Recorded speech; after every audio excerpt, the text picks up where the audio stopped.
This is a save file, often for the transport simulator Simutrans. You cannot double-click it. You must move it to the save folder inside the game directory. I'm Evan Brooks, Certified Support Engineer. I'll show you the path. Just a reminder, the whole point of the final segment is to show you the efficiency of using one specialized SVE file analysis tool that eliminates the need for dozens of format-specific utilities. The SVE file extension is associated with two distinct uses. It represents a saved game file for Simutrans, a transportation simulation game. It can also be associated with a save editor, a tool used to modify and manipulate saved game data for various games.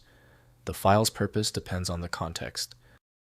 Simutrans SVE files store the complete state of a game in progress, including infrastructure, vehicles, finances, and other game parameters.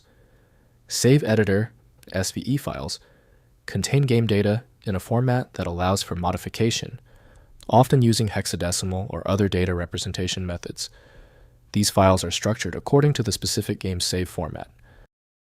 If you're unsure which app to use for SVE, start with Simutrans or Save Editor.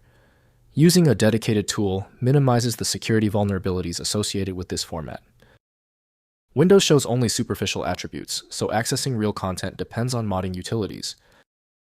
The solution begins by testing the installed programs. Right-click the SVE file and choose Open With. Use Simutrans or Save Editor as your first choice. If it fails, select another program. Be systematic in your application testing. When a SVE file fails to open, it is usually for a basic reason. The primary software didn't cooperate. That's fine, we pivot. I need you to execute these 3 focused steps to pinpoint the exact SVE error. First, use Emulator Game. Determine the associated game or emulator and run that program. Next, load save slot.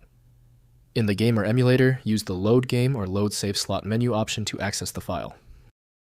Finally, check game version. Ensure that SVE file was created for the exact version of the game you are running. If your system cannot parse your SVE structure, the issue is likely that the extension name is shared by a program you don't have. At this stage, manual testing is exhausted.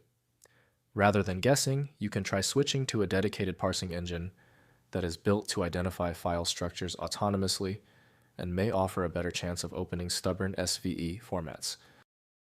The real advantage of FileMagick is its deep-level access, allowing it to read the content of your SVE file instantly, regardless of the file's extension. Get this powerful tool at filemagick.com. I appreciate you sticking around for the full guide. A quick like and subscribe helps me produce more content like this. Remember to always back up your original files first.